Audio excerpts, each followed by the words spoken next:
खरं म्हणजे देशाचे प्रधानमंत्री नरेंद्र मोदीजी यांनी एकदा दोनदा पुन्हा त्यांनी जे आवाहन केलं ते अतिशय मोदीजींनी गांभीर्याने घेतलेलं आहे आणि हे आपण देखील गांभीर्याने घेतलेलं आहे, घेणं आवश्यक आहे. कारण प्रधानमंत्री मोदीजींनी एकदा दोनदा तीनदा जे आवाहन केलं ते भविष्यामधली परिस्थिती आपल्या देशाची युद्ध जरी दुसऱ्या देशात सुरू असलं तरी सुद्धा त्याचे परिणाम, युद्धाचे परिणाम इतर देशांना भोगावे लागतात. म्हणून जसं कोविड मध्ये देखील प्रधानमंत्री मोदीजींनी जनतेला अपील केलं होतं, आवाहन केलं होतं, त्यावेळेस देखील जनतेने त्यांचं अपील स्वीकारलं होतं आणि म्हणून आपला देश जो आहे तो कोविड मधून देखील सुरक्षितपणे बाहेर पडला. आता हे जे अपील केलेलं आहे, आवाहन केलेलं आहे, राष्ट्रहित डोळ्यासमोर ठेवून, देशहित डोळ्यासमोर ठेवून केलेलं आहे आणि त्यामुळे आपण युद्धजन्य परिस्थितीमध्ये सर्वांनी, सत्ताधारी पक्ष असेल, विपक्ष असेल, सर्वांनी एकत्र येऊन या परिस्थितीला तोंड दिलं पाहिजे. या ठिकाणी जे त्यांनी काटकसरीचं नियोजन सांगितलेलं आहे त्याप्रमाणे पेट्रोल, डिझेल याचा वापर कमी झाला पाहिजे.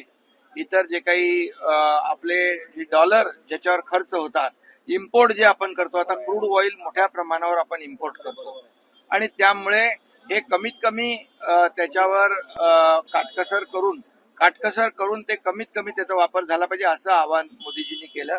मी स्वतः प्रत्येक भारतीय नागरिकांनी हे स्वीकारलं पाहिजे. हे देशहितासाठी आहे आणि देशहित सर्वतोपरी आहे आणि मोदीजींनी नेहमी नेशन फर्स्ट हाच विचार केलेला आहे आणि म्हणूनच आज मी स्वतः या ठिकाणी इलेक्ट्रिक व्हेकल जे आहे त्याचा वापर केलेला आहे आणि इतर ज्या काही गाडी ज्या माझ्या ताफ्यामध्ये ज्या आवश्यक सुरक्षेविषयक आवश्यक ज्या गाड्या आहेत तेवढ्याच गाड्या या माझ्या ताफ्यामध्ये राहतील आणि गाड्या देखील जेवढ्या कमी करता येतील तेवढ्या कमी केल्या जातील आणि इलेक्ट्रिक व्हेकलचा जास्तीत जास्त वापर आपण केला पाहिजे.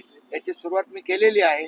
इतरही आमचे मंत्री देखील आहेत, त्यांनाही मी सांगितलेलं आहे आणि मुख्यमंत्री महोदयांनी देखील काल आवाहन केलेलं आहे की राज्य सरकारने पूर्णपणे अशा परिस्थितीमध्ये महाराष्ट्र हा प्रधानमंत्री नरेंद्र मोदीजींच्या आव्हानाला प्रतिसाद देतोय.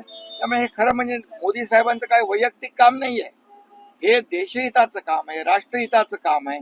आपल्या देशातल्या नागरिकांना कमीत कमी या युद्धाचा फटका बसला पाहिजे, परिणाम कमीत कमी झाला पाहिजे, अशा या हेतूने हे आवाहन केलेलं आहे. आणि म्हणून राजकारण कधी करावं, कुठं करावं हे विपक्ष आणि विरोधी पक्षाने ठरवलं पाहिजे. खरं म्हणजे राजकारण करायच्या खूप वेगवेगळ्या प्रसंग असतात, वेगवेगळ्या संधी असतात, परंतु राजकारण अशा परिस्थितीमध्ये विरोधकांनी करता कामा नये. हे केवळ राजकारण आहे आणि मोदीजींच्या विरोधामध्ये त्यांना बदनाम करण्यासाठी हे सगळं जे काही सुरू आहे त्यांच्या हातामध्ये काही नाहीये. मोदीजींच्या पाठीमागे 140 कोटी जनता आहे. म्हणून तर पश्चिम बंगालमध्ये, आसाममध्ये जो काही विजय मिळालेला आहे हे याचं जे काही परिणाम दृश्य स्वरूप दिसतंय आणि म्हणून मी देखील महाराष्ट्रातल्या नागरिकांना आणि सर्वांना आवाहन करतो की आपण याची पेट्रोल, डिझेल जे काही त्याची कमीत कमी त्याचा वापर कसा होईल, नियोजन कसं होईल या दृष्टीने आपण पाहिलं पाहिजे. हे देशहितासाठी, राष्ट्रहितासाठी आवश्यक आहे. सर, विमान देखील आता वापरता येणार नाही.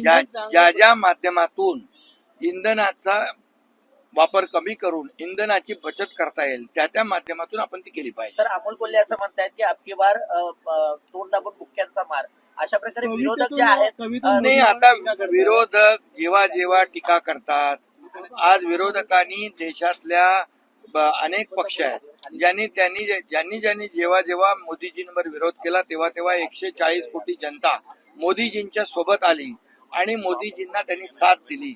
आणि आज काँग्रेसची काय परिस्थिती आहे देशामध्ये, किती वेळा टीका करतात, देशात पण करतात, बाहेर पण जाऊन राहुल गांधी टीका करतात आणि त्याचा परिणाम त्यांना भोगावा लागतो. जनता जी आहे ती सुज्ञ आहे.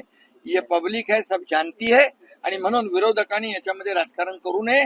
या आव्हानाला देश हितासाठी स्वीकारलं पाहिजे.